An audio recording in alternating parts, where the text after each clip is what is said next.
Welcome everyone to episode number 10 of the Good Take Podcast. Today we have on Shea Serrano, huge guest. I just want to give a quick heads up.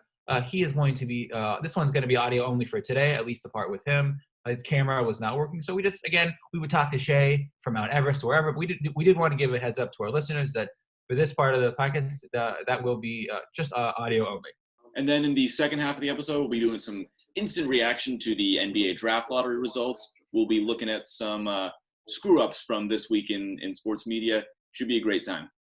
Let's get to Shea, but first, our friend Lane Loops.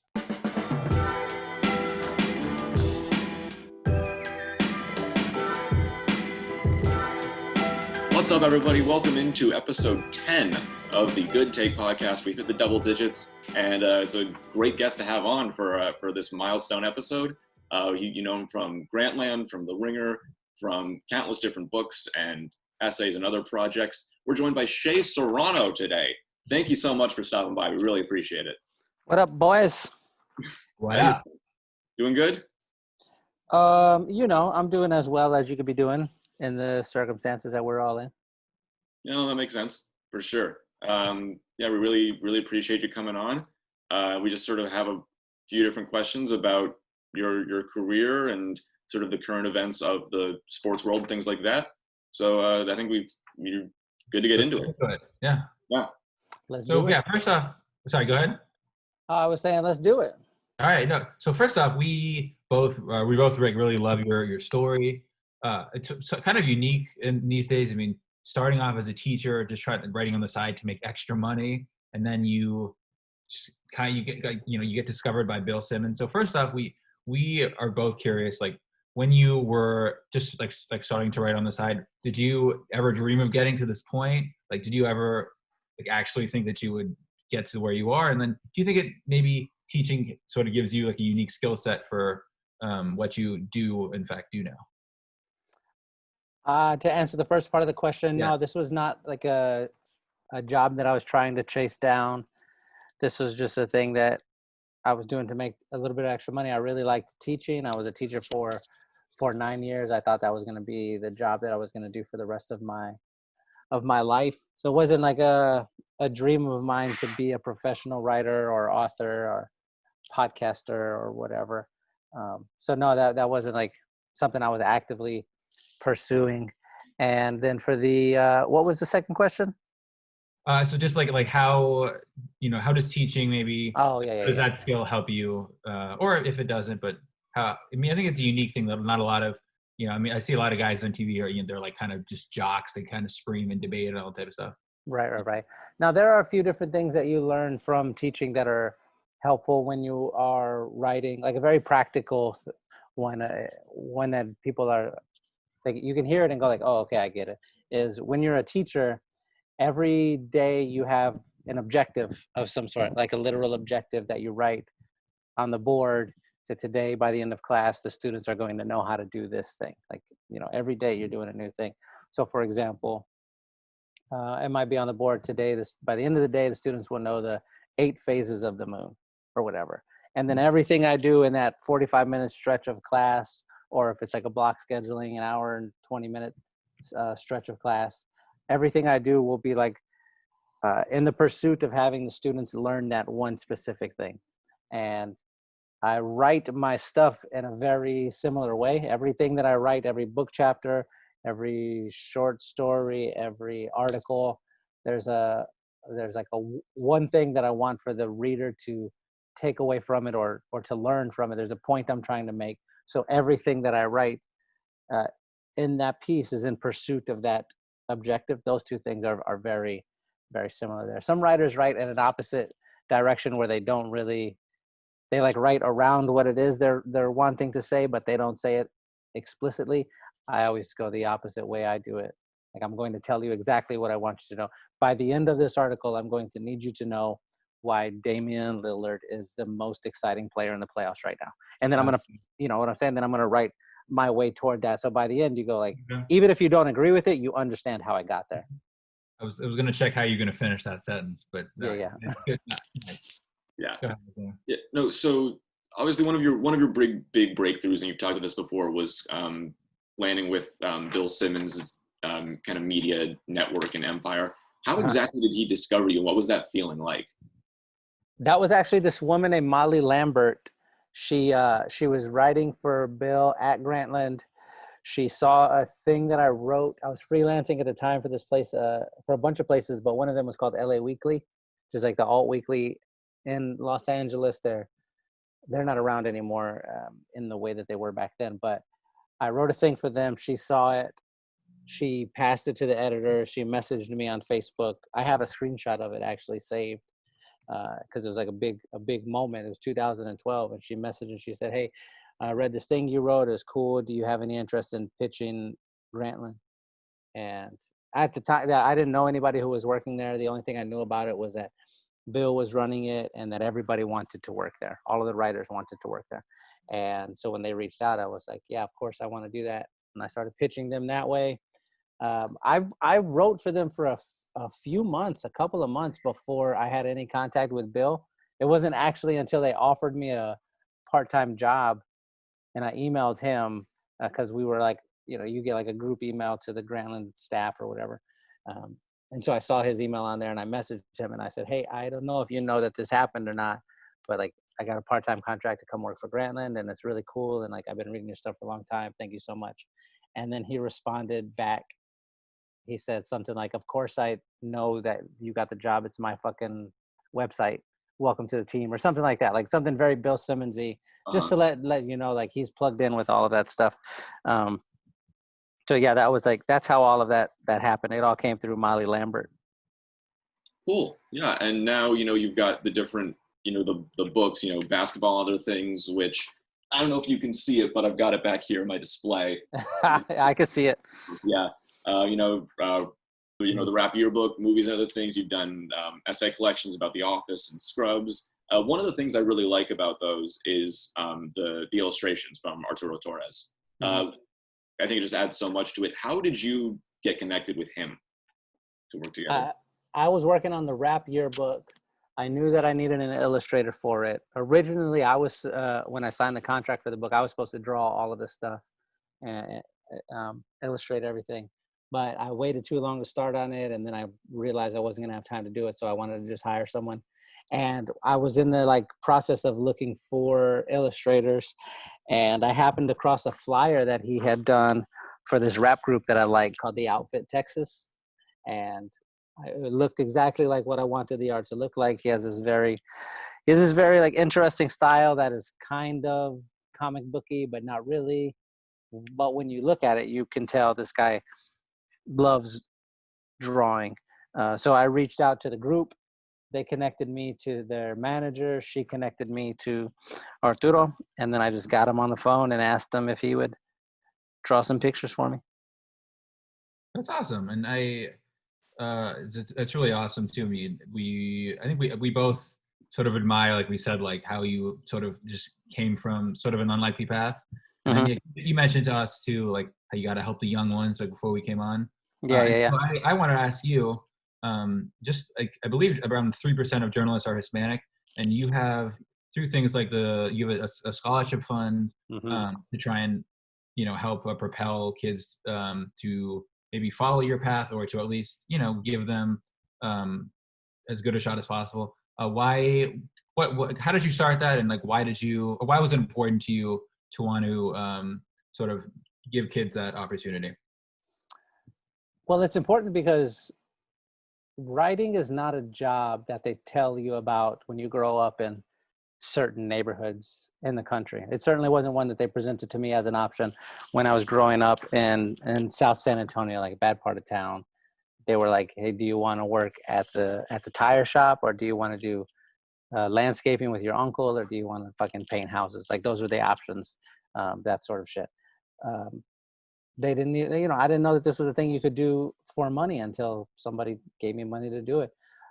So I wanted to set up that thing to put that on the radar of a bunch of people, because I can't even imagine how many good writers, how many good editors, podcasters, video people have just not gotten the chance to do a thing because they didn't know about it. You know what I'm saying?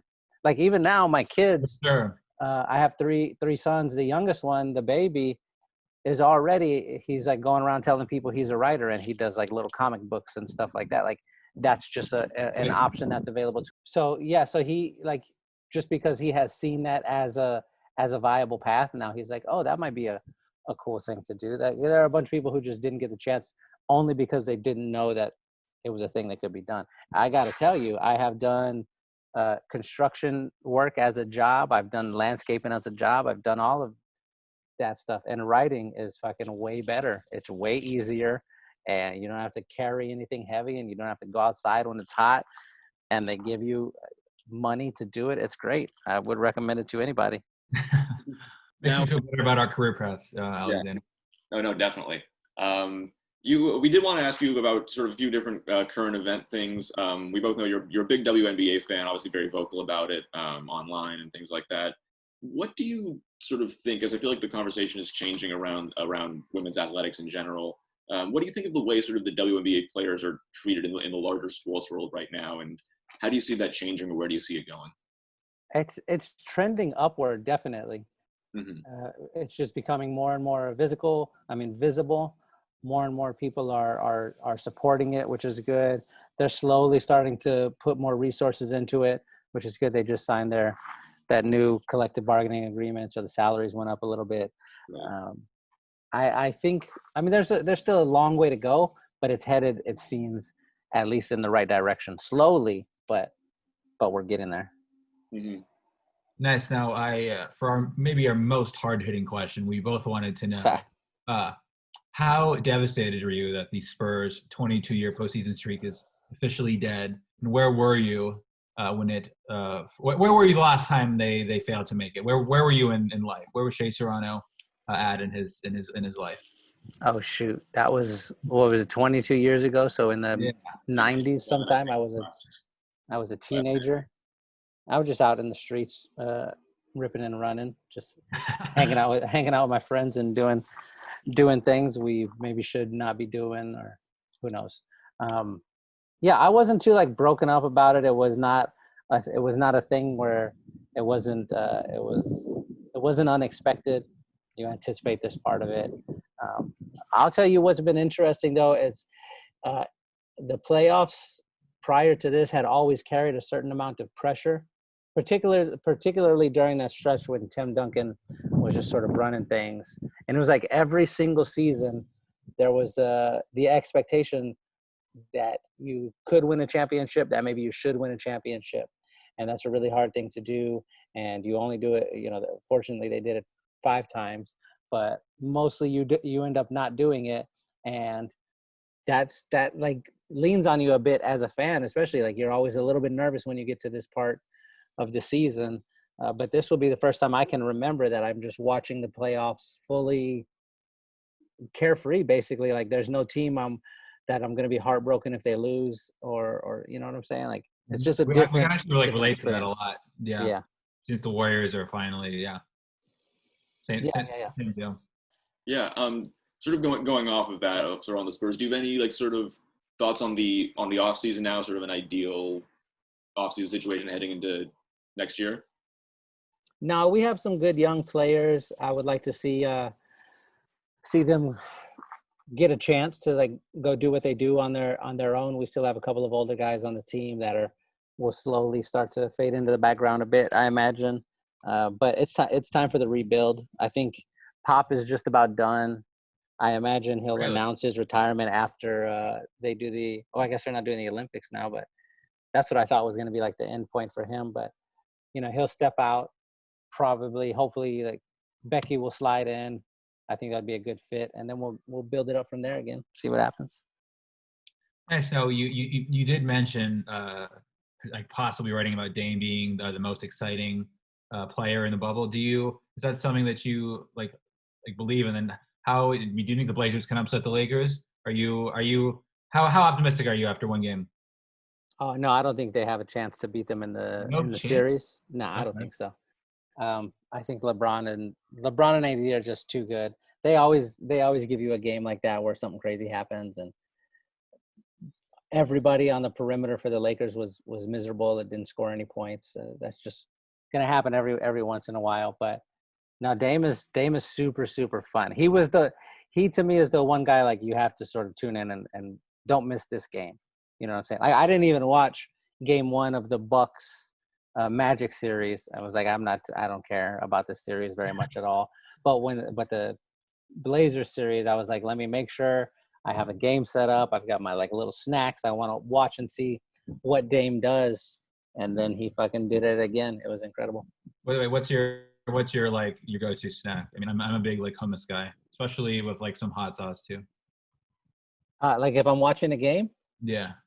Oh no, well, like when I say snack, I mean full on meals. Like I Okay. need wings, I need nachos, I need all that shit. Wow. All that shit. All right. Yeah.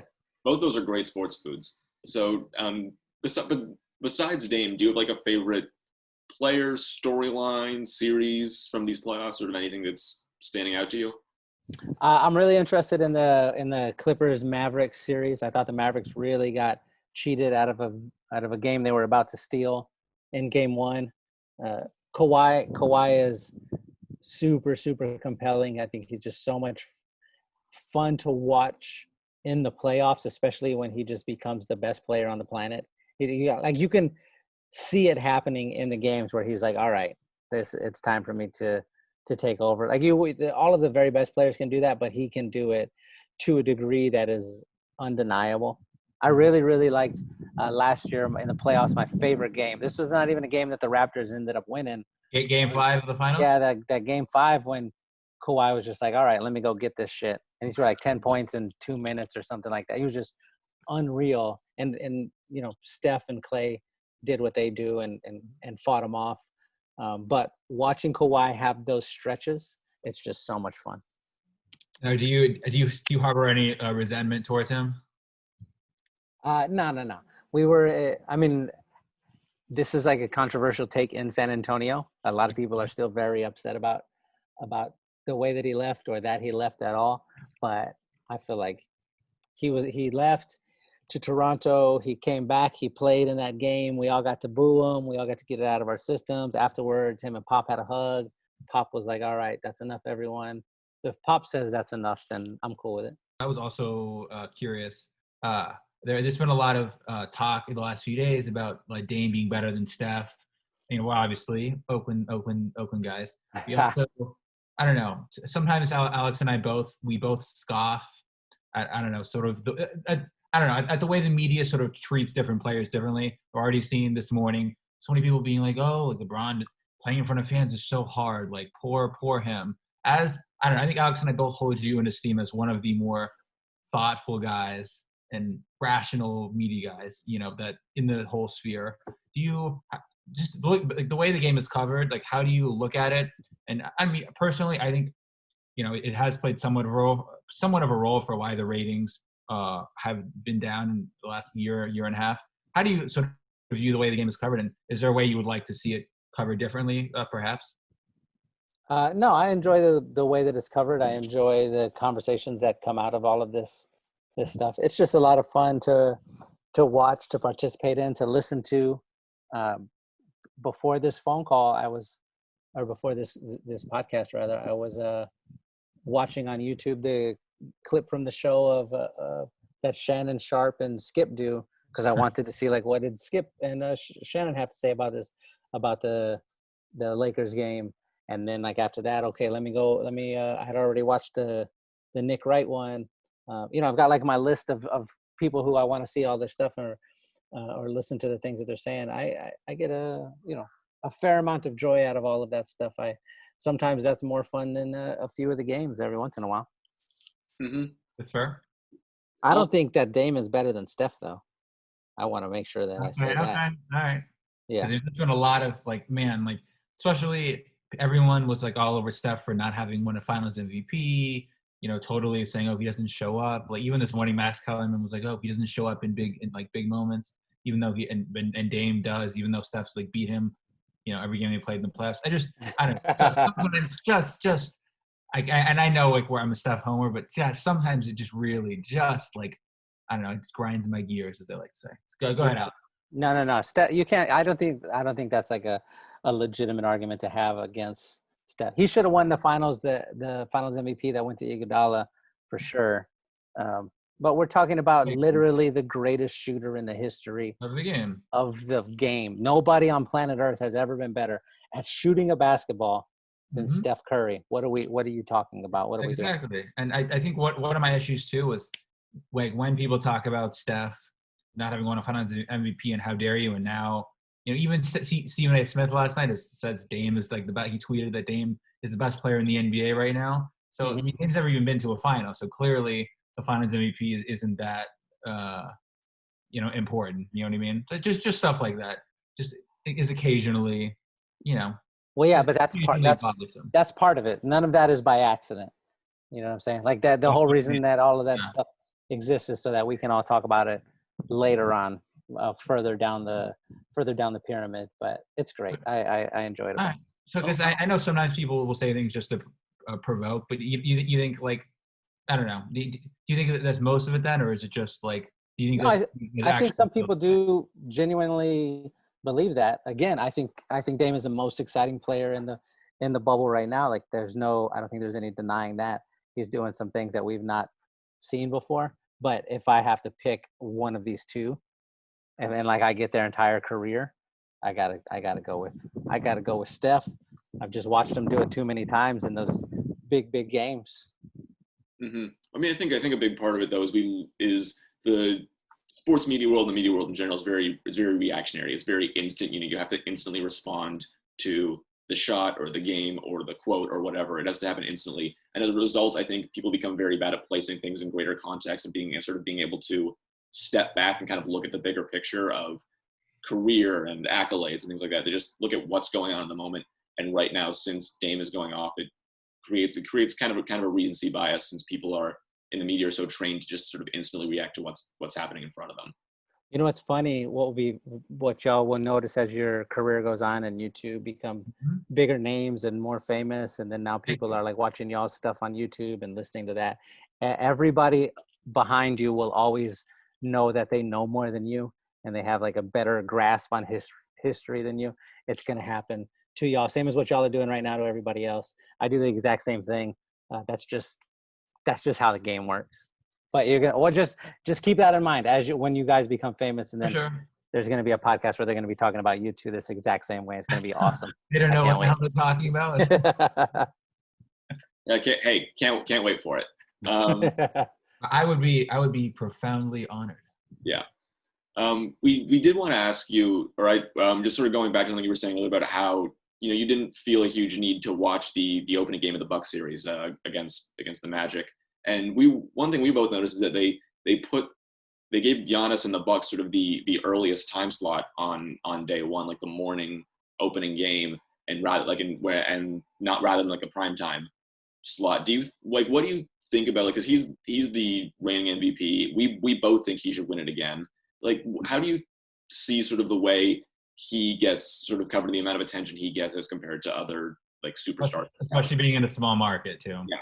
And I think they like in superstars in small markets. Yeah. Yeah, I think he gets. I mean, everybody talks about him all the time. I think he gets a fair amount of coverage. The Bucks and Magic series is just not that exciting. It's just not like, okay, you guys are in pursuit of doing this like as a full-time profession. Can you name 4 players on the Magic? Yes. Go. Evan, Don't look it up. Don't look it up. No. Wait. Evan Fournier, Terrence Ross, Aaron Gordon, Mark. There it is. Okay, what's Evan Fournier's number? 10. I think it's 10. Is it 0? I'm not 100% sure of that. Yeah. But I mean, like, that's the point. Okay, what's DeMar DeRozan's number? What's DeMar DeRozan's number? 10. Okay, all right. You did not possibly think you were going to get him with that, did you? No, I mean, I honestly, I don't know anyone's numbers, honestly, besides like the Warriors and like maybe LeBron and like, or like Harden or something. Yeah. I guess honestly, but like other than the big guy, you just doesn't the best player on the Spurs to try to get me. No, it wasn't a guy. It wasn't a guy. The best player on my favorite team. What's his number? That was a bad. No, I mean, that's on some like Michelle Obama stuff. It is what it is. but it'll be fine. The Bucks will continue on to the playoffs, and they'll get more and more coverage. Nice. Mhm. Nice. Now, who are your finals picks? What are your predictions? Oh shoot, it changes every friggin' game I watch. I'm watching the Raptors game right now, and they were losing. They came back. It looks like they're gonna win. I'm like, oh, the Raptors must be going to the finals. They've got just too much fight in them. I'm sure after I watch this Bucks game, I'll be like, and Giannis goes nuts. I'm gonna say, oh yeah, Giannis. That's one of the good things about not having my team in the thing is I can just keep on changing it. Who cares? Who cares? I'm going to get it exactly right. I'll tell you right now. Because once they pick it, I'm like, oh, yeah, of course it was going to be the Clippers and the Raptors or whatever. Mhm. I would love that matchup, actually. I think that would probably be the two of the teams that I hate the least amongst the actual contenders. Plus, it would be a fun storyline. Yeah. That'd be so cool if the Raptors made it back after Kawhi went away and they sort of become like a sort of that team without without the one superstar and just like a collective getting their way and facing the guy who was Finals MVP last year. So on some like 2005 Detroit Pistons shit.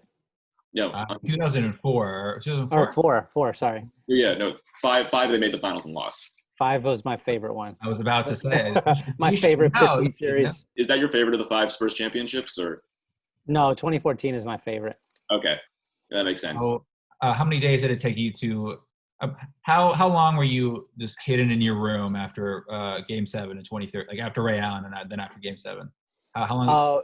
That one wasn't like super bad because again, nobody was expecting for the Spurs to get that far. Certainly, nobody was expecting. With like 20 seconds left. Yeah, but what I'm saying is nobody was expecting for like that to be a thing that we were chasing. So it's like one of those, like if you lost the game, you were supposed to lose the game. Like, you know what I'm saying? That one didn't hurt. That one didn't hurt near as much as like 2000 and when was that? When Derek Fisher hit the shot 2004, when he hit the .4 shot, like that one hurt because we were supposed to win the title that year, and fucking one of the most hated players on one of the most hated teams in San Antonio knocked us in the jaw with that one. That one hurt a lot. But 2013 wasn't super bad, especially it became like much cooler after they won in 2014 because then it turned this like very gnarly battle wound into a cool scar. And you're like, we survived that. And then we came back and did this. It like all became one super long season. Nice. Who is, again, we're all trying to get it into media. So who is the next like face of the league, and who's going to be the best player, do you think, in 5 years?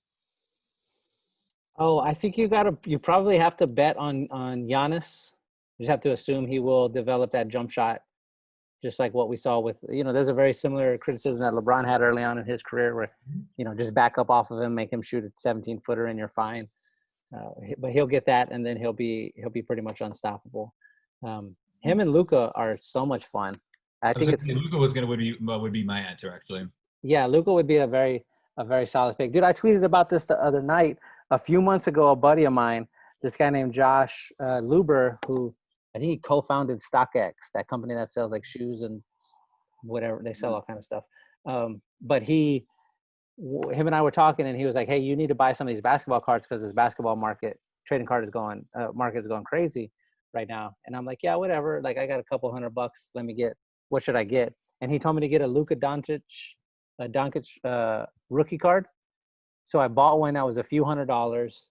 It was like a graded. I don't know if y'all are into trading cards or not, but it was like a graded card, perfect condition. It had a perfect score.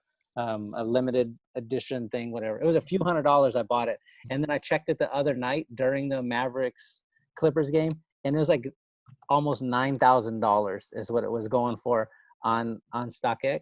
So at the moment, I'm like a big Luka fan, just like you know what I'm saying. Why? Because he made a profit. Yeah, because that card is going up. I mean, I didn't sell it. I'm gonna hold on to it and just to see what happens. But yeah, okay, that's a smart move.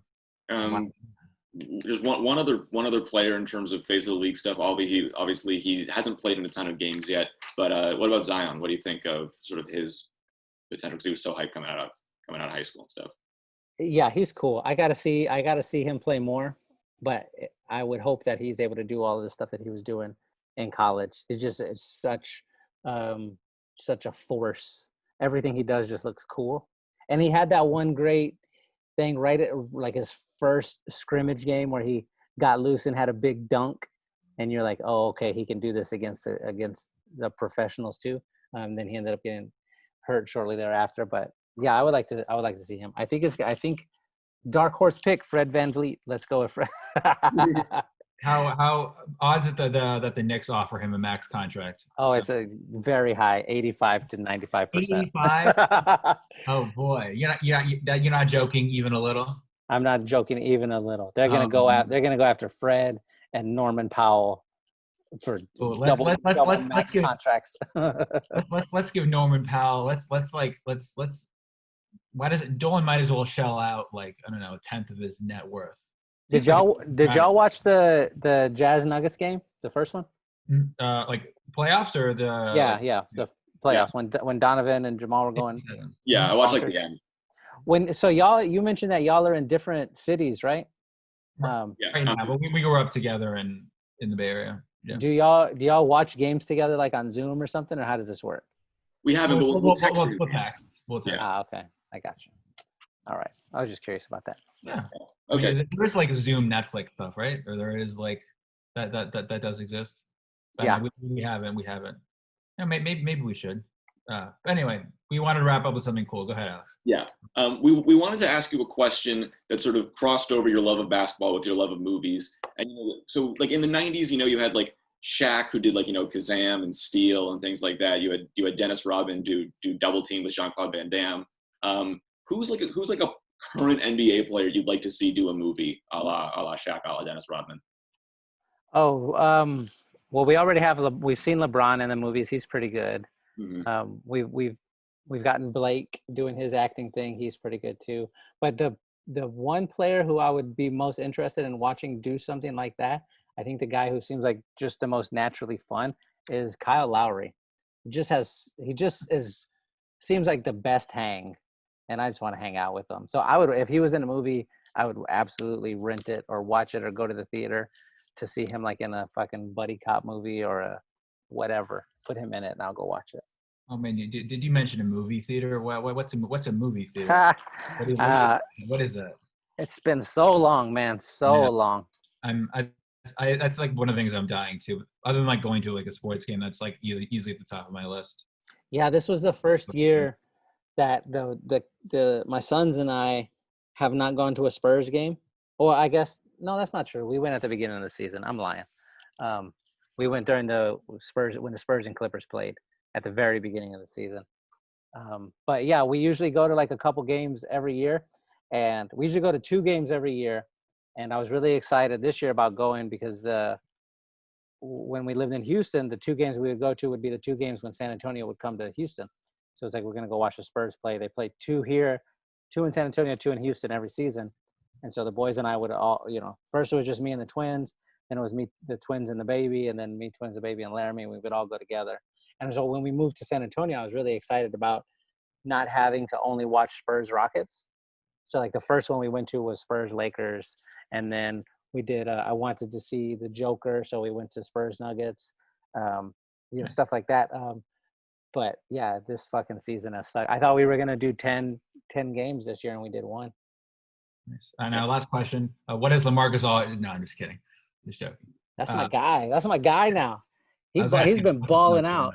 Yeah, no, he's. Are they gonna hold? Spurs gonna hold on to both him and DeRozan? Do you think? Yeah, I don't think they're gonna go anywhere. We'll ride out with them. LaMarcus especially did like when Kawhi left, LaMarcus stepped up, and that was really cool to watch. I gave LaMarcus a lot of shit in the playoffs. The one year when I didn't think he was playing as well as he should have, I wanted him to be like the fucking guy, the guy that we all knew he was going to be. And he wasn't for a few games, but he has since become really, really good, and I really like him. I guess just to wrap up again, is there anything that you want to plug? What projects you have going on? What's going on in the life and career of you presently during these crazy times? Not too much. We're doing the podcast. Jason Concepcion and I are doing the podcast called The Connect, which is a lot of fun. It's this silly movie podcast we do once a week with The Ringer. And beyond that, I'm working on a new book that'll come out, but that won't be out until next year. So I don't even have the bones of that in place yet. But that's all, man. I was just excited to come talk to y'all about some basketball and see what kind of cool shit y'all were getting into. Yeah, we really appreciate it. Thanks for taking some time out of your day to talk with us. I mean, how is y'all? You said you're on episode 10 of the podcast. How's it doing? Pretty well. I mean, we've been getting some really cool guests. We're just sort of trying to get more ears on it. So we got somehow we managed to get Howard back on. We got Rob Parker and Jason McIntyre on. Like it's this, and honestly, with enough persistence and writing to enough people, I was like, I guess we were shocked at like the people, and obviously you. Yeah. Yeah, that's you. So I'll tell y'all that's like a thing that a lot of writers do. Like if you reach out and ask, like every single day somebody asks me to be on a podcast, like literally every day at this point, because everybody has one. Do you want to come on? We just started, Oh, wow. whatever. So usually what happens is I just push them off for a little bit, and I'm like, yeah, hit me back on this time, and then most times they don't, but y'all guys did, and then you did it like 3 times or whatever. So you just got to keep fucking going, because that's the same thing everybody is doing. You'll figure out very quickly, like, does somebody really want to do this, or did they just have a thought and they knew your email address, so they hit you real quick? You know what I'm saying? Like that, you can tell the difference pretty quick. So keep on pushing, man. Everybody wants to be on a podcast. Yeah. Awesome. Hey, thank you so much. Thank you so much. We really appreciate it. And take care. And hopefully we can stay in touch. All right, boys. Stay safe out there. Later. All right. You too. Bye. Be sure to check out Good Take with Alex Hutton and Zevan Schuster on YouTube, Apple Podcasts, Spotify, and wherever else podcasts are available. And be sure to follow us on Twitter at AlexHutton35. That's Alex Hutton, Hutton 35, and at ZShust9. That's ZSHUST9. And please follow us, spread our work, and we hope to see you back here again soon. Thanks so much. Now back to the show. All right, welcome back, everyone. That was an awesome conversation with Shea. Honestly, we're so fortunate to be able to talk with someone like him. We've had a whole run of people. What were your thoughts? I mean, I know we had sort of gotten an idea that we might talk to him, a while back, but to actually get a chance to do it was a pretty special thing. Yeah, no, it was great. He keeps it super real. Says what he's thinking, very comfortable, kind of just talking about sports and sort of everything we were throwing at him, which was really nice. And it was something I really like what he said at the end about, just, being persistent, when like people like us trying to break into this business, it's so important to like just keep reaching out to people. Don't be afraid to like sort of make those jumps. And that's been a huge part of the reason we've been able to get so many cool people on so early in this sort of in this kind of thing we randomly started. So it's exactly. It's like when he asked at the end, he was like, so like, how's it going? We were both like, yeah, we're surprised that like we've gotten person X, Y, and Z. And probably he's at the top of the list. Sure. Was there anything that he said before we sort of talk about some current events and some draft lotto? Is there anything that he said that you were most fond of, or that most stood out? If not, I can go first. Yeah, nothing's jumping out to me right away. I'll think about it. If you have something in particular. My favorite, at least my favorite moment was when I stupidly asked him to say DeMar DeRozan's number. That was probably, if we make a best of this podcast, 800 years from now, that'll be like in the highlight tapes. No, that was good. No, I also liked when he talked about sort of his experience as a Spurs fan. What it was like going through the 5 championships in 15 years, however long it was, and sort of comparing all the different ones and the tough losses and the heartbreaks and to the high points. I think that's really cool because we've obviously as Warriors fans had a great run over the last few years, and it's cool to like sort of get someone else who's like had an even like longer stretch of success. So you know what I mean? Yeah, no, and I definitely related to what he said about how obviously like, you always want your team to be good. You want your team to be in the title hunt, to have a swing of the plate. That's what Steve Kerr says. That's what every fan wants.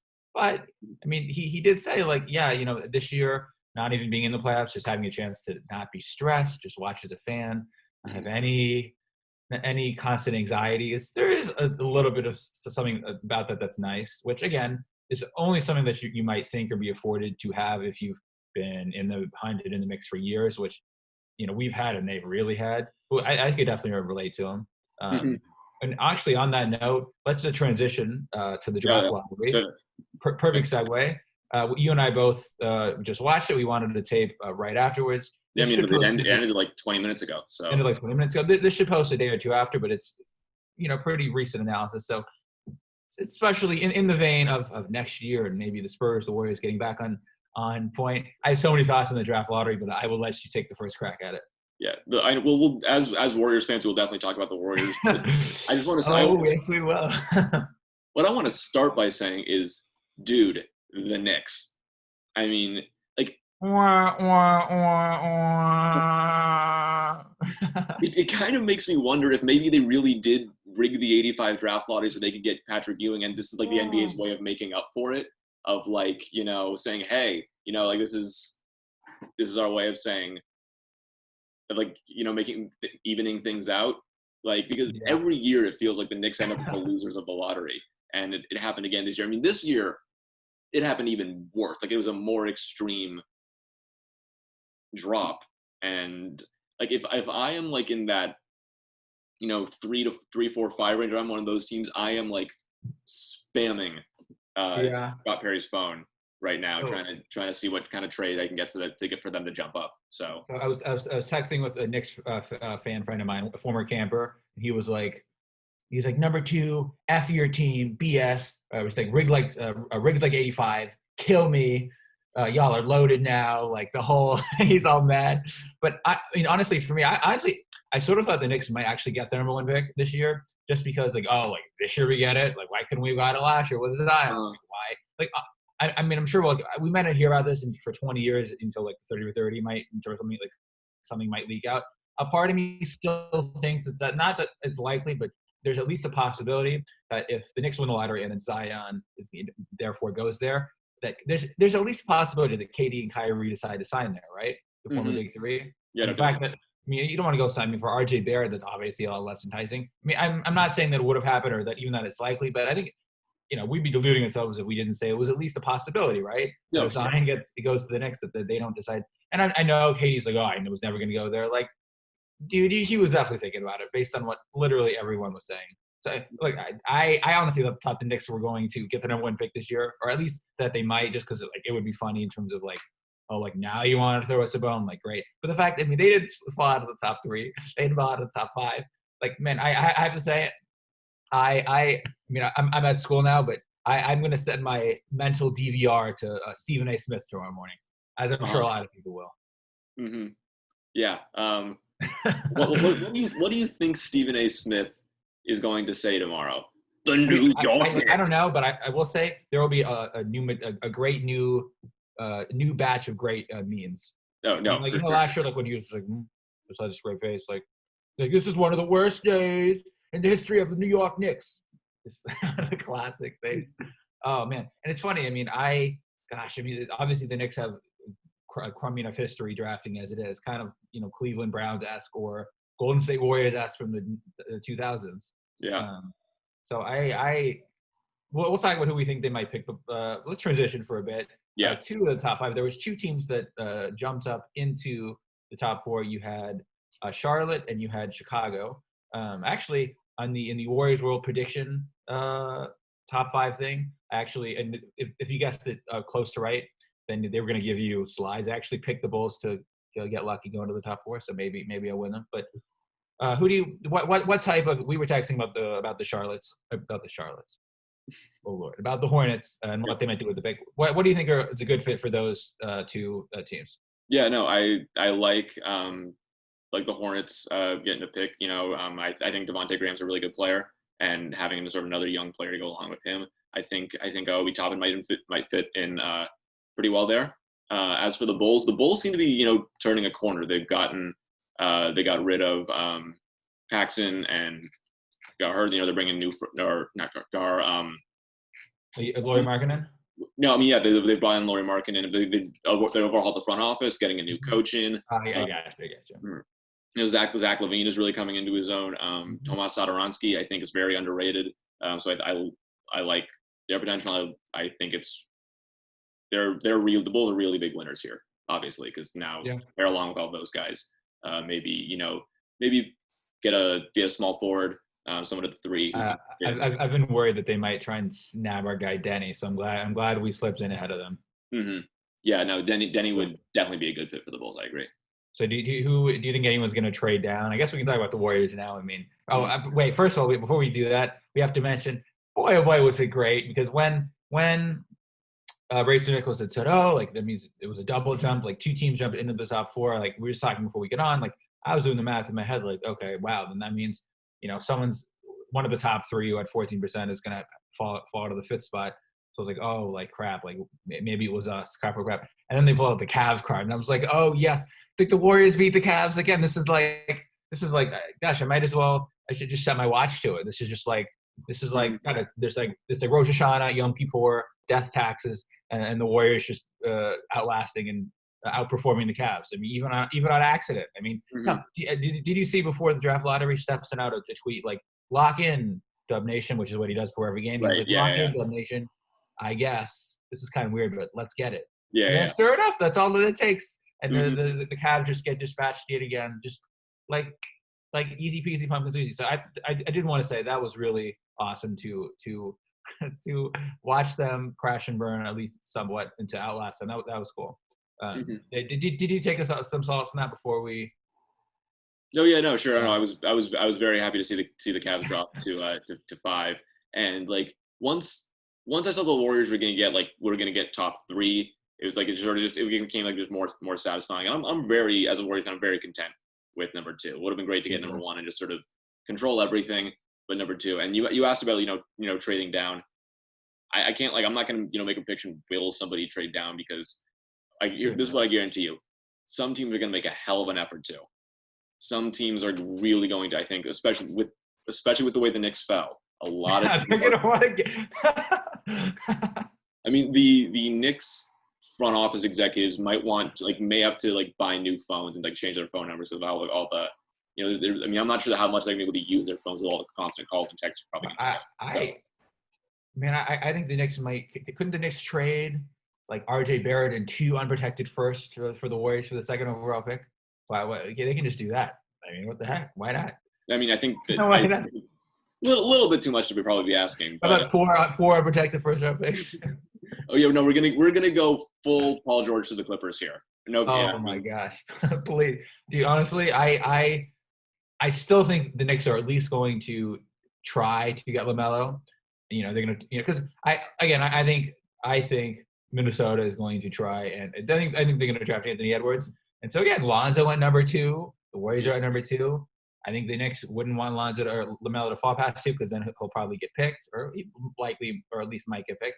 So I'm telling you, they're going to put an offer. They're at least going to talk about it and look into it, and at least either call the Warriors or think about calling them. Like they're going to discuss this scenario. They're not just going to give up and say, "Oh, forget it. Now we're not, no chance we get LaMelo." They're at least going to try and do it. Yeah, and the Warriors are in such a unique situation, whereas all the other teams kind of 1 through 8 are the teams that struggled this year and are kind of in a rebuilding mode. Whereas the Warriors, this could just so much more be a one-off thing. It's a 1-year weird thing, like what happened to the Spurs when David Robinson got hurt, and then they jumped to number 1 and got Tim Duncan in the draft that year. I mean, this could be. It's not quite the same thing, but it could be the Warriors' equivalent of that. And which means, because they already have a bunch of players who will be coming back, they don't necessarily need to use this pick. Mm-hmm. Yeah, no, for sure. I mean, I think, and people have talked about pairing it with the trade exception and all the type of stuff. But I'm fascinated to see. I think the Warriors have one of the most. We're obviously biased, but I think objectively they have one of the most just interesting off seasons. From do they trade it? Do they pick a player with higher upside, safer to help now? Can they maximize both? Figure out there's so many different paths down. Or they're gonna try and knock 2 birds with 1 stone. Mm-hmm. Which I think is fascinating. Who what route they choose to go, and then obviously therefore which player they view as fitting that route, or being the destination for that route to get to. So on that note, as we're talking about their potential in next year's things, the playoffs are going on. They're in full throttle right now. We've had quite the surprises so far. What moment has stood out most to you? Is it a Dame time? Not to mock him, but no, I know. What do you mean? Love I love the Dame time thing. I love the Dame time. No, I love that. No, the thing that has probably stood out to most to me, blah, blah, blah, blah. The thing that has probably stood out the most to me, there we go, is probably the Mavericks Clippers series. The way that the Clippers had kind of struggled through those first two games. It doesn't look like. I mean, they've only played like 12 games this season with their full lineup or something like that. Yeah, and then Montrez, hadn't played basketball in a month. I mean, he was right. Gone with his grandma, unfortunately. Condolences to him, obviously. Yeah. And then he had a quarantine. So. Mm-hmm. Yeah, no. So I mean, it's a big piece for them, and Beverly got hurt too. Yeah, no. I mean, and it's unfortunate, and I get it, but it's still it's showing. They're rusty. They're not totally clicking the way you expect a 2-seed two and sort of a Kawhi-led team to be sort of in that place. And it's like the Mavericks, I think, are a lot better than your average 7 seed. Obviously, there's some thing going on with their defense there that probably can't sustain for a whole playoffs. But the Clippers were a lot of people's title favorites going into this, and they just do not look like that at all. I don't know what you feel about it, or sort of any other points you want to make. Are you like jumping off the bandwagon? Yeah, I mean a little bit. I was never totally on it. Were you a Lakers win the title guy? I can't believe I don't even know. I was to be honest, I was a Bucks to win the title guy. I think people were and are really overlooking the Bucks in these discussions. I mean, did you watch the game? I mean, they haven't looked good through the first two games either, though. They were decent. They were decent today. Marco Fultz made a 3 with like 4 minutes left to cut it, so like 8 or 9 points. And then what happened? No, I know, but I'm just saying that you should not be. I mean, of course, I'm just saying they after losing a game one in the way that they did, I would have felt more comfortable. And again, it's only 2 games, but I would have felt better as someone if I would have. As someone who thinks they can go deep and win the title, I would have felt better if they just would have dropped the hammer and the game was over like 6 minutes into the game. Like to me, coming off a loss in your opening round, I think that to really flex your muscle. I mean, remember last year after the Warriors? I mean, I know it's not the same, like not the same team, but when the Warriors blew the 31-point lead to the Clippers, they came the next game and they were just like, that shit's not happening again. Like, nope, not happening, and they just blew the doors off. I was hoping to see, and again, don't have the same offensive firepower, but like Chris Middleton scored, I think 2 points, 4 points, something like that. Yeah. I just like, man, like I mean, I get that they won, but I don't know. I don't know if I'm. I mean, again, it's 2 games. I don't like the way that they look. Honestly, probably I feel worse about them somewhere than I do the Clippers. Really? And obviously, we're recording this right at the start of the Lakers game, so we'll see what happens with them. But okay, I'm more worried about the Clippers. Fair enough. The thing for me is like, yes, Middleton's struggles are definitely a concern. I'm not arguing against that. Like that's sort of, if there's any one thing to point to with the Bucks, I think it's probably that. But if I have confidence that sort of he will be able to turn it around.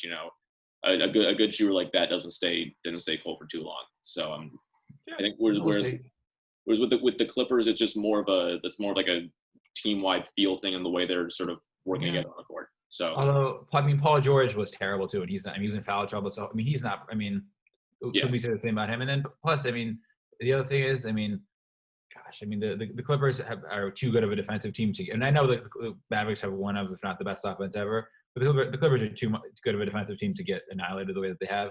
And Paul George isn't going to play like that again, you would think. So I mean, I think Paul George and Middleton, I think we both agree that they'll turn it around now. Yeah.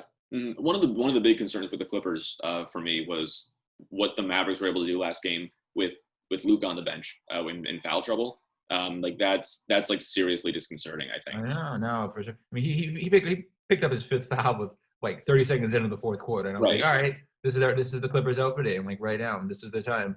And then they didn't happen. I honestly, if I were Carlisle, I almost would have at least considered or tried sitting Luka for the rest of the game just to like send a message. I know it got it within like 15, 12, so it's kind of dicey, but I do agree with you there. Especially, gosh, so it's one thing for it to happen without Luka, but also to let guys. I mean, Seth Curry, like okay, like fine, but even gosh, like the way he was like dialing them up. I mean, again, the Clippers are supposed to be known for their perimeter defense. Right. Like, there's no way, you know what I mean? So and again, it's no disrespect. He's 30s brother, but I mean, I mean that, and their whole team was lighting him up. It was really disconcerting. Yeah, for sure. And again, I'm not saying I'm not worried. just to me, man, if you're the Bucks, especially, and actually, this might what makes it fascinating is that Leonard and George can opt out after 2 years, and Giannis is a free agent after next year. So it's possible that this is each team's like best chance to win the title. So man, like there's pressure on these guys. Like you don't think Kawhi might not leave after 2 or 3 years, and he might go somewhere else. No, Like Giannis is gonna start to like be like, like I don't know. So again, there's a lot more. It's a little bit like 2016, and that there's at least for the Bucks, there's implications beyond just this year. So maybe that's contributing to my worry for them. No, for sure. Have any other storylines or moments that have stood out to you in the playoffs? Yeah. So we'll get into the Dame thing a little bit later, and at the end with the whole Dame stuff thing. So yeah. I think that stood out to me. I've actually really been impressed with how the Rockets looked. I mean, Harden played very average today. Obviously, Westbrook hasn't played. They've been great. I was impressed, obviously, with Utah bouncing back again with no Conley and still no Bogdanović, obviously. So that was really impressive. But my standout or my just most noteworthy, and again, I know the Pacers have been banged up. I've been really impressed by the Miami Heat. Gosh, the way Duncan Robinson started the game today. I mean, they have so many good players. Especially as a Warriors fan, I'm so jealous of the way that they develop players. I saw I forget who the tweet was by today, but man, like the tweet was literally like this. Like a year ago, Bam Adebayo was not like a top 5 center or whatever. Now he is. I mean, you had Duncan Robinson and Kendrick Nunn. I mean, Kendrick Nunn barely even played, but he's going to come in third in the Rookie of the Year voting. Both of them went undrafted. People said that Tyler Hero was drafted too high at, I think, number 9. I mean, he's been a stud for them. So, I mean, they have 2 guys who may be the 2 best shooters in the league after Steph and Clay retire, and they got one of them under. I mean, they've nailed every single one of their picks. Hell, I mean, Jimmy Butler was called a cancer, not a winner, and he's gone there and been a great leader, been their best player, and I haven't heard any complaints about him. So, and again, I know Indiana's been a little bit banged up. Like Oladipo, the eye thing, obviously Sabonis hasn't played, but I really enjoyed how they play. And I mean, I'm not going to pick them, but I think they have a chance to go to the finals. Mm-hmm. Yeah, no, just to throw in one more name along with all the guys you just Dragic. Yeah. Goran Dragic was really good today. I mean, there's he's been kind of forgotten ever since, like, not ever since he got traded there, but for a couple of years, and he looked like really good. He's a very key piece of that team. I don't think he should be overlooked. Yeah, no doubt. All right, so we'll wrap up with a segment that we are deciding to call. We're calling it the media screw ups of the week. This week in media screw ups. This week in media screw ups.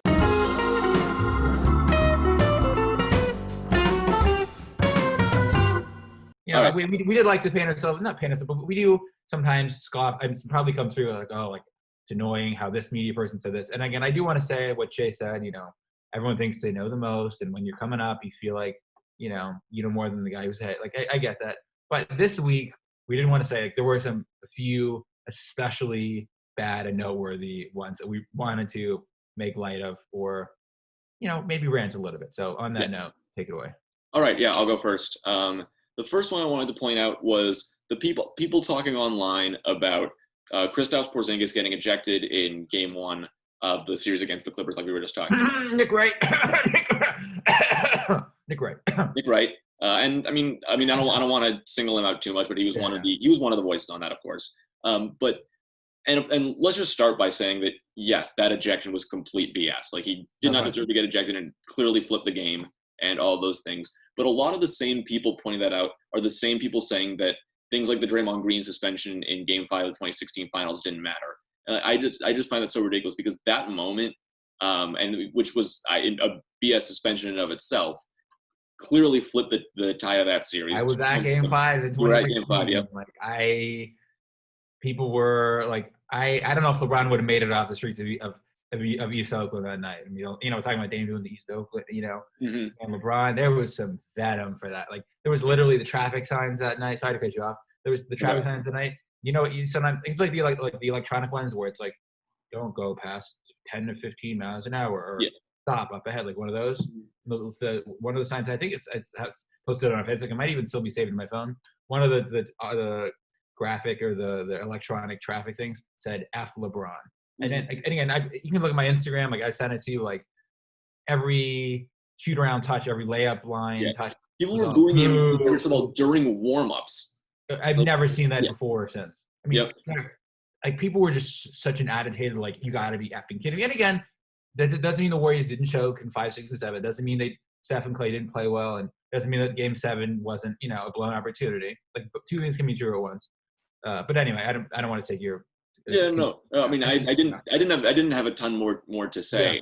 Actually, there is one other thing, which is sort of a larger point about the way we talk about the ways in which series flip. Is I always thought we give way too much emphasis to things that happen in Game 1 of a series. Totally agree. I mean, like an injury or an ejection or someone missed the game or whatever. Like, there's still somewhere from 3 to 6 games left in the series. We have played at most 25% of a series after Game 1, and usually less than that too. Yeah, and momentum is like a huge thing during a game. From game to game, I just think there's too much time where teams are able to recover and reset and everything like that. That I don't think it's fair to say, oh, Game 1 that determined the entire series. Like when you get farther down the line, games 4 through 7, then yeah, I think you can start to make that argument a little bit more. But in Game 1, I think it's an extreme. Great. Do you think momentum carries more or less from game to game, like being in the bubble, like with no fans and stuff? Maybe it depends on the team. Yeah, I don't know. That's a really good question. I mean, like I honestly can't answer it just because it's something we've never seen before. It's just a small sample size. So yeah, I don't know. Do you have a thought on it?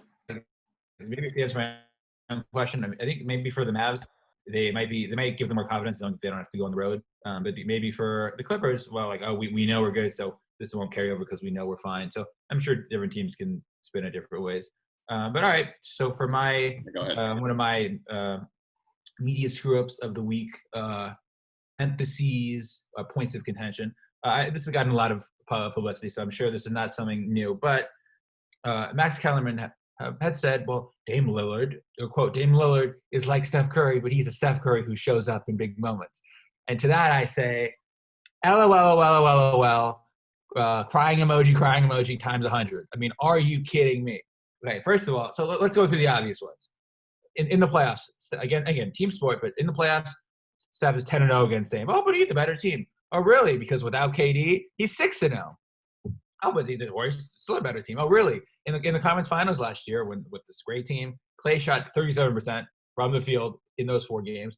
Andre Iguodala averaged 3 points a game in that series. I mean, we played Alfonso McKinney, but we played G League. We played Damian Jones for like minutes. Jacob Evans. Like we played G Leaguers. I mean, Jordan Bell. I mean, come on, seriously. Jordan Bell. Jordan Bell, yeah. Jordan Bell, yeah. I mean, I'm not thinking it was like a year off, but I mean, it's just so ridiculous. And Steph set the all-time record for most points in NBA history in a sweep. I think 1 more than Kobe or 2 more than Kobe and 1 more than Shaq or something. Yeah. Meanwhile, Dame averaged 22 on like 38% shooting. Steph was again like 36, like 47, 48%. I mean, Steph in his playoff career, I mean, head to head, I mean, more points, more everything. So again, it's not that again, stats don't tell the whole story, but when it's such a drastic difference, especially like Max said, in big moments. Okay, well, last year there was a big moment. The teams were relatively, if not completely even. And Steph not only outplayed him, but completely outplayed him. And again, the point I want to make is in 2016, when Steph got outplayed, again, he got outplayed by LeBron in games 5, 6, and 7 of the 2016 finals. And since then, Steph has never been allowed to be compared to LeBron again. And again, if you go look back during the 2016 regular season, during Steph's unanimous MVP year, Stephen A. Smith was calling him the best player in the world. Skip Bayless said he was the threat. I mean, people were crowning him like, oh my God, which you can say right or wrong. But as soon as those 3 games happened, Steph was immediately just pushed aside, never even given a chance again. And then, then again last year when LeBron takes the year off, because he's injured, he takes the year off in the playoffs, obviously. A lot of people are like, oh, when Kawhi went out, LeBron's the best player. And he was not in the playoffs. Like, whatever, it's fine. Like, he took the year off. Now, last year when Steph sweeps Dame, not only does Dame not get pushed aside, not only does he not just get dismissed as, oh, he's not better than Steph, but when Steph's injured, it's not in the playoffs, Dame immediately gets elevated, like after not even having won a playoff series. So it's just some of the double standards. And again, I know the folks at Warriors World will sort of joke about this, but some part of it has to be true. Just the fact that Steph and the Warriors were so unplanned and got in the way of Golden Boy LeBron sort of fulfilling his destiny and winning more titles. That still rubs people the wrong way. Obviously the KD thing, which I guess I get, but So that just the litany of double standards, that Max Kellerman displayed, which is a microcosm of a lot of people, but that really irritated me, as I'm sure it did you as well. Yeah, no, and I'm gonna shamelessly plug something of my own here for a minute. But if you go to thewarriorstalk.com, just literally came out today. I wrote an article about this exact topic, about sort of the comparing of Dame to Steph and sort of the ridiculousness of it.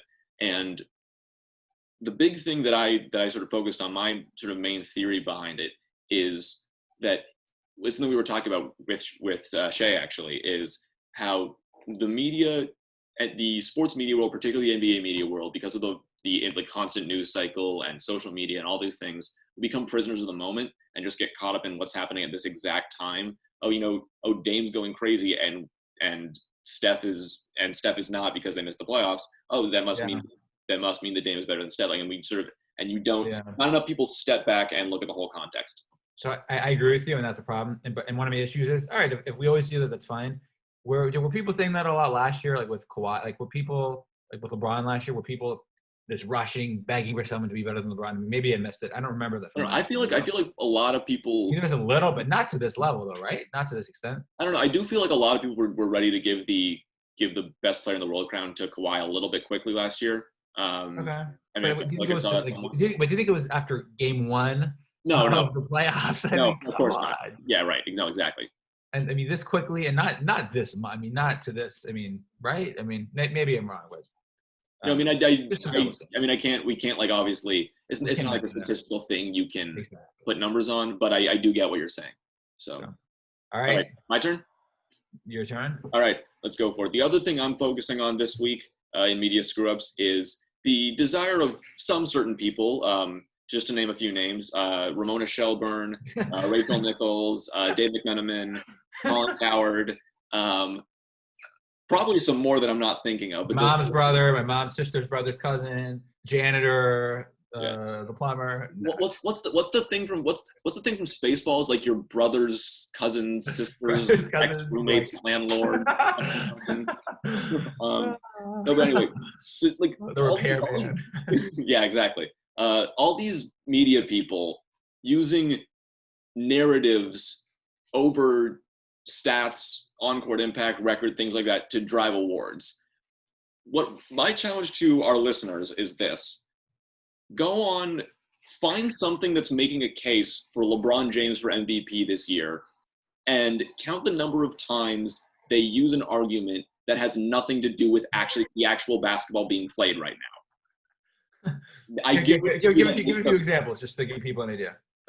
Let's see. They've argued what they're saying. They've argued that he should win. Say the biggest one for. Yeah, I know. No, of course, I was planning on it. They've argued that because he's 35 and in year 17, he should win. They've argued that because he was navigating the China controversy, he should win it, even though. Wait. You mean to tell me that none of the other 29 teams had to navigate? Really? No, I could swear that it was just the Lakers. I could, based on what people. I mean, David McMenamin wrote there. I mean, I could swear. Yeah. Tell me it wasn't just that is wow. I need to listen. I have a note. I need to start writing this down.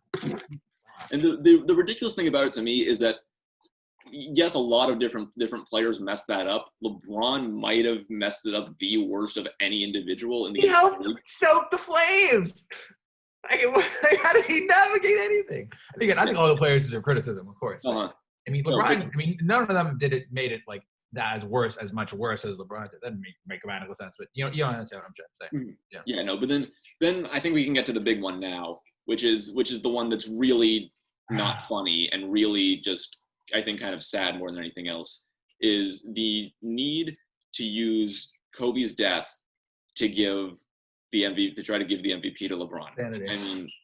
I mean, you have Rachel Nichols saying and David McMenamin saying, well, LeBron, I mean, he's had to navigate the China controversy, Kobe's death. These are things that Giannis didn't have to deal with. I mean, that's what David McMenamin said that on the job. Yep.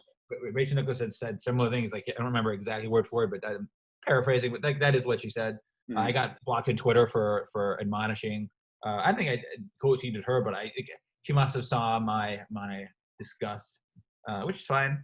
But it just like, and again, I get people have agendas, but man, like, yeah, I think Giannis was friends with Kobe too. I think so. Yeah. Kyrie was friends with Kobe. I mean, so like, why again? Just the selective things. Again, there's obviously been stats too of Bleacher Report making more posts about Alex Caruso than someone like Shea Gilgeous-Alexander. Stuff like that. Again, which is just people. There's also sorts of theories. I mean, Ethan Strauss wrote an article, and he cited some political things, which may be a part of it. But there are various theories for why the NBA ratings may be down, and I think the way it's covered really has something to do with it. I mean, again, you have in the NFL and football and in baseball to a lesser degree, but in both of those sports, a lot of those announcers, they try and really give you an idea. Like you have Romo, who really, and like John Smoltz, guys who really try and give you an idea of what's going on, trying to explain it to you. Versus sometimes when I listen to some of these basketball games, it's like they're doing a podcast like we're doing. They're like just talking while the game is just being played. Yeah. Like there's very few. And Sam Van Gundy's one of the exceptions to this, which I've actually really enjoyed listening to him. But a lot of times I feel like they're just talking, and then you'll have Van Gundy, which like occasionally once in a while, like it's humorous and it's funny. When it goes on all game, it's like, I can't believe that. That's an outrageous call. Like, can we change this blocking rule? Like, oh my, it just gets tiresome. And then obviously the constant narrative pushing.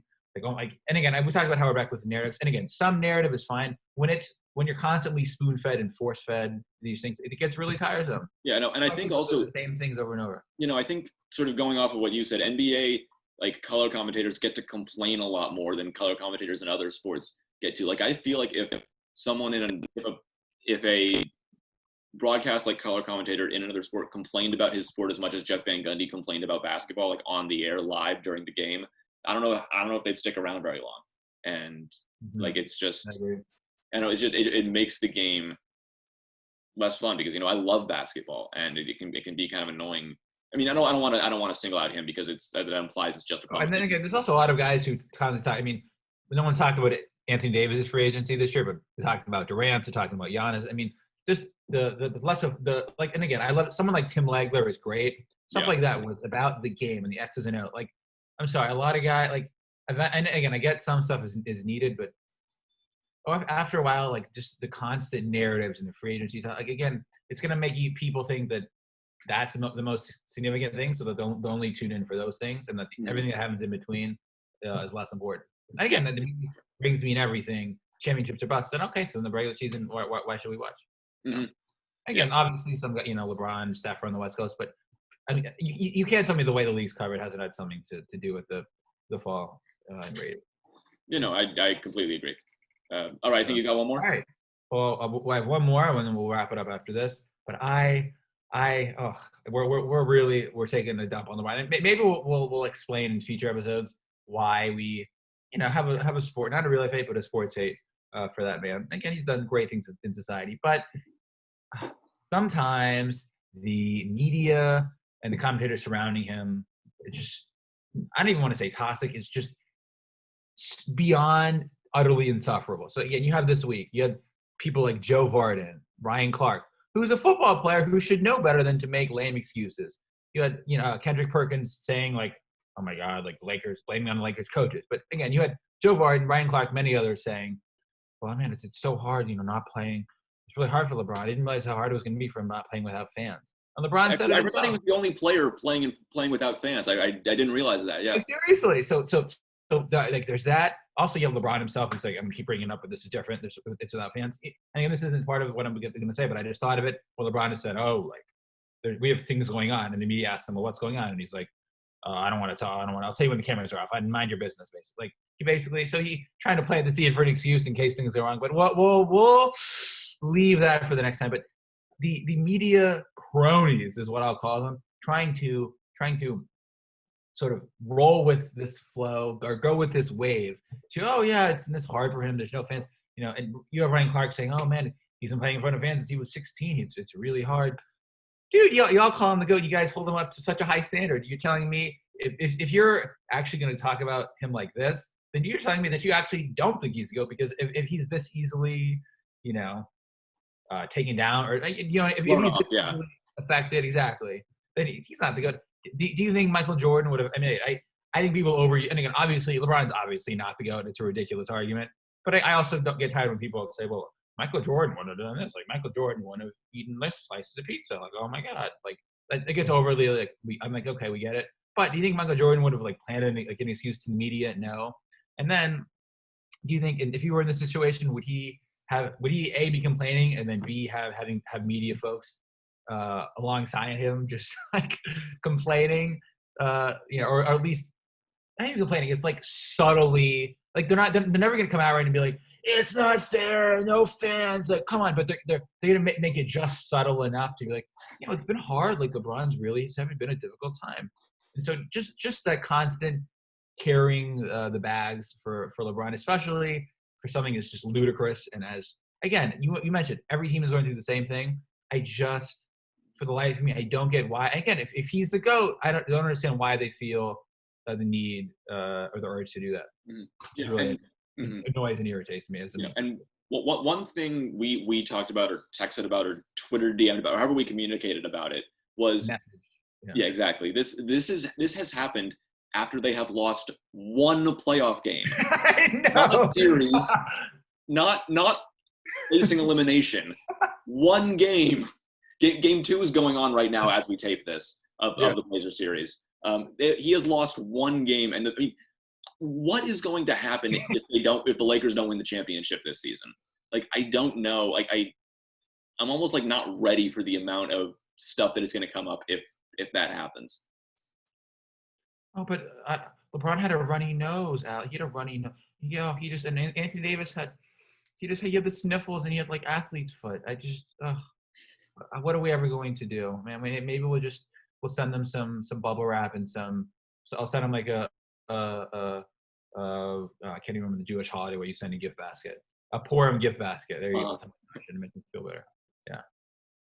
God. Purim bubble gift baskets. I like that. I like that idea. What's up? I like the idea of like Purim care packages to the NBA players down in Orlando. You might have accidentally just stumbled upon a really good idea trying to be sarcastic. No, man, maybe it's a new business opportunity. Yeah. Podcast and then some Jewish cookies. God, but the whole the constant, and again, we have LeBron literally after we lost the Christmas game. It's like, yeah, I wasn't healthy. Like what? You know how many guys could like Steph would have gotten ripped to shreds. Again, D Wade, remember he's having knee problems and the Heat's runs a few times. Whenever the media would ask him, he's like, I'm not talking about it. I don't want to talk about it. He would refuse, which I always admired him so much for. Mm-hmm. The fact that LeBron, he doesn't even have to be asked. He will just hand over and plant an excuse. A, shame on him. And then B, the media will then put it out there and run with it for him. Like, A, shame on LeBron for being that, like, the eye roll cringeworthy. But then for the media, like, you guys still have to do your jobs. And again, he's LeBron. But Chris, like, you don't have to just take what he says and then, if he cooks you the wrong meal, you don't have to just bring it out to the customer. You can say no, like, I'm not just going to pass. It's not the best analogy, but I do get what you're saying. Like, if it's not, I mean, you don't have to like just go with one source and then run with that as the entire story. Yeah. But just man, saying is again not to. And Joe Varden seems like a nice guy, like good reporter. Obviously, never met him, but just the planting the seed of man. It's been really hard for him to play without fans. Like as if that no one else has had to go through that. Again, I don't know. To me, I honestly don't know if they're doing it on purpose or if they're just completely not even have a blind spot. So who knows? Any last thoughts before we wrap up? No, I mean I think you've kind of said everything I was gonna say on that end of it. So I think I'm good on my end. All right, awesome. That was a great episode. We had a great conversation with Shea. Some great lottery talk. Some good luck. I think we both liked how the lottery went for the most part. Yeah, I would say so. Satisfied. A lot of good stories. So I have a lot of good storylines with the Knicks, the Cavs. That's great. All right, so everyone, please remember again, like, share, and subscribe on YouTube. Leave us a rating on Apple. It's the first time we're asking you to do this because we keep forgetting. But on Apple, Spotify, leave us a rating. Give us 5 stars. Say something nice. That'd be great. YouTube, Apple, Spotify, and then follow Alex on Twitter at AlexHutton35. That's Alex HUTTON 35, and follow me on Twitter at ZShus9. That's at ZSHU ST and the number 9. All right. Thanks everyone for listening. Have a great night. Stay safe, and we will see you next time.